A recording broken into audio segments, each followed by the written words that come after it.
Hello, the internet. Welcome to Monday's edition of The Breakfast Club. Got that funk here. Thanks for joining me. So, a few years ago, I was off of YouTube for a long time. I'm not totally off, but I hardly ever made videos on my own channel for about 19 months. And during that time, I lost a lot of subscribers, like 1,500. And also, a lot of the people that I used to watch regularly and enjoy on YouTube no longer made videos. So, when I came back in 2013, things were a lot different. And this was summer of 2013. And toward the end of the summer, YouTube had decided that they were going to do away with the video response function. And this is something that I took great issue with at the time. I mean, it's the definition of a first world problem to, actually care about whether or not you can do video responses on YouTube. There's certainly bigger fish to fry, but at the same time, YouTube was a worthwhile and interesting hobby for me. And I basically built my channel on video responses. I personally made something like 300 video responses at least on my channel, and I know I've received nearly 1,000. So I sort of built my channel on video responses, and yeah, I didn't want to see it go. And I knew that no matter what I may or may not do about it, YouTube was almost certainly going to follow through and take them away. But I thought it was a good opportunity to sort of make a collaboration video and let the world know, let YouTube know, that there was dissent and that people would miss it, and here's the reasons why we think it still has value and all that kind of thing.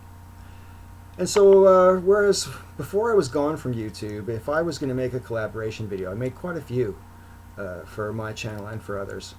And once upon a time, if Got That Funk said, hey, I'm thinking about doing a collaboration video, who's interested, even before I told them what the topic was, like 20 hands would go up.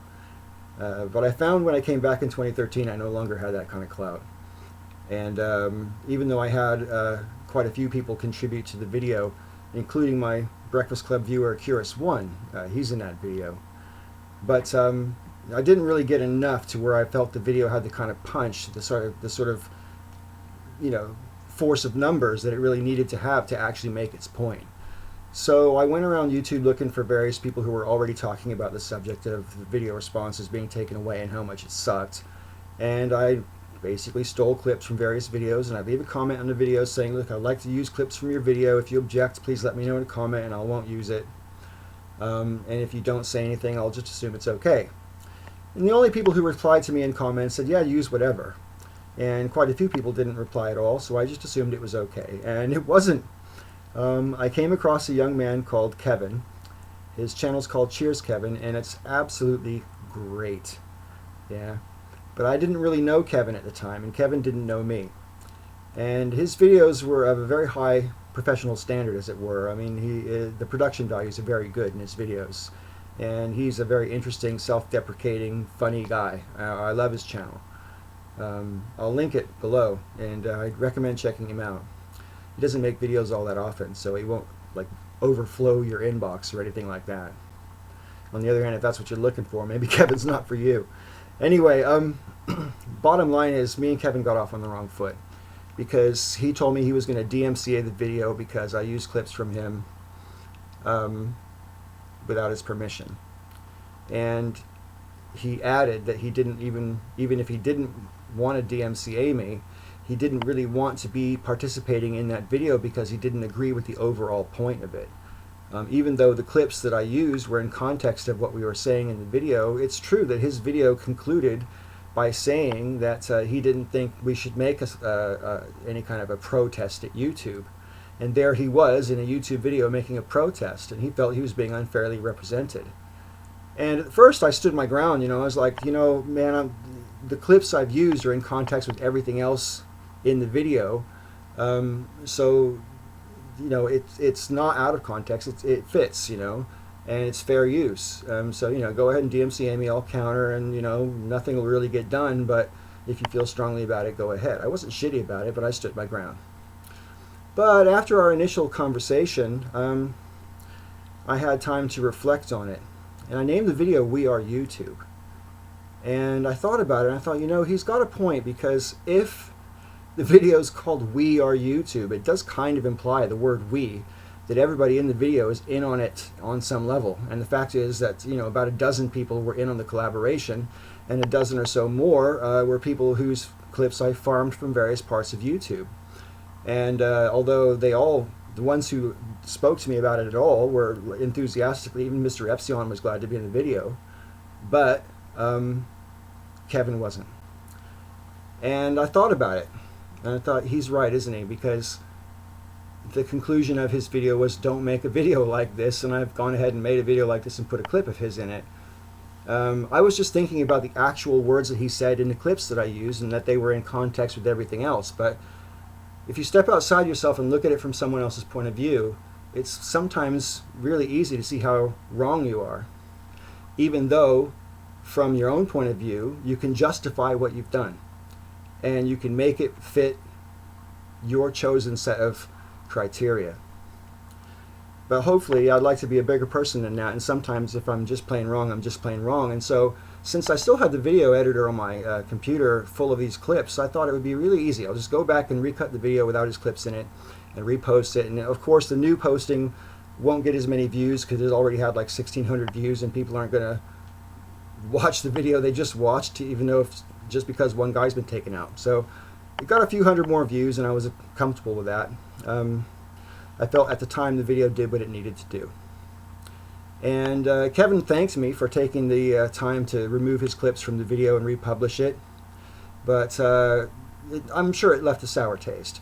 But as a result of our contact and everything, I had discovered his channel through this project, and I actually found his channel was amazing. He's an incredible video maker. When he wants to be, he can pull out videos that are stunning. And then other times he's just vlogging and it's just Kevin, you know, and he lets you into his head a bit. He's great. I love him. And for a long time, for about a year or so, I was pretty much commenting on every video that he made because I really liked him. And for ages, he never even replied to a single comment of mine. And the first time he did, he took issue with something I said. He wasn't shitty about it, but he pointed out why he thought my thinking was flawed. And that's the way I roll.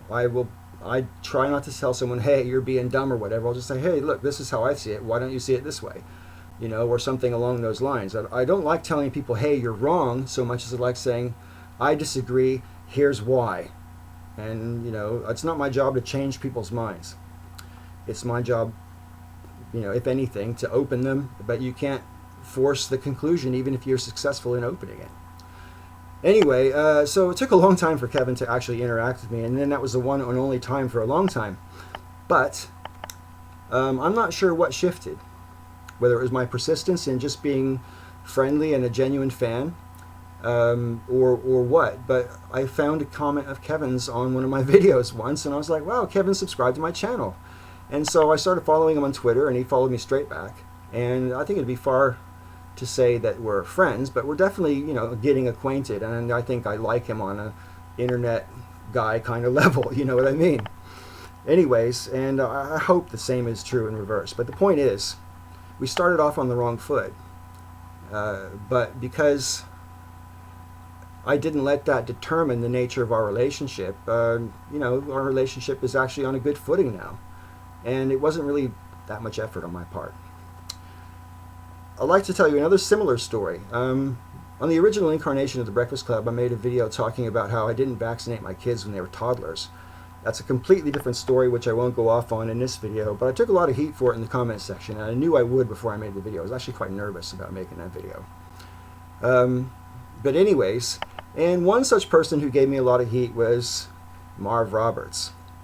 And when the Breakfast Club channel closed down, you know, DevShell pulled it, and we were all a bit stunned at the time. And Marv said to me in a comment, you know, you should try to come up with another, you know, Breakfast Club style channel or whatever. And I already had started putting my feelers out there to see if I could constitute enough hosts to fill up a whole week. So I said, you know, to Marv, you know, just, you know, watch the, you know, keep your eyes open, because you never know, sort of a thing. Anyways, and when it was clear that the Breakfast Club channel, this incarnation, was coming, Marv sent me a private message, and in my response to him, I said, I'm really glad to have sort of won you over, because we definitely started on the wrong foot, and it started with that vaccination video. Marv was incredibly critical of me for the longest time, and all of a sudden he started being less critical, and I didn't really necessarily acknowledge it until he mentioned it to me. Well, I mentioned that I was sort of grateful that I won him over because he seemed to be like a fan of mine all of a sudden. And he says some really nice things to me in the comment, which I'm not going to divulge, word for word. I don't think it's necessary. But the bottom line is he basically admitted that, yeah, I won him over because I listened to what he said. When we would have disagreements, again, I would just say, well, I disagree and here's why. And he would say, well, here's my opinion and here's why. And if I thought he had a good point, I'd say so. I don't let the fact that we started off sour poison the now. It's not the start anymore. We've moved on from that. You don't have to carry grudges around, especially if it's just a disagreement of an opinion. Every man, every woman, every person is entitled to their opinion, even wrong ones, right? We're all entitled to it. Third story coming up, and this is going to be as quick as I can possibly make it, even though it's already late in the video. I've been living in this house now. It's a shared house. And I've been living here for 2 years plus. And I mentioned before on my own channel that my roommate whose house this is a xenophobic racist. And I find that really hard. But living here has taught me an awful lot.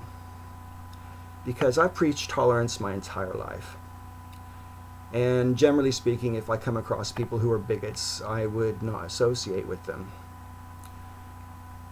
And it occurs to me now that I've been living here for 2 years, and I don't really have a choice. Even if I wanted to move out, I can't afford it right now. And I do want to move out because of the reasons that I'm telling you, but at the same time, it's not urgent because financially I can't afford it, and B, if you have a situation you can't get out of, you've got to learn to live with it. So that's what I'm doing.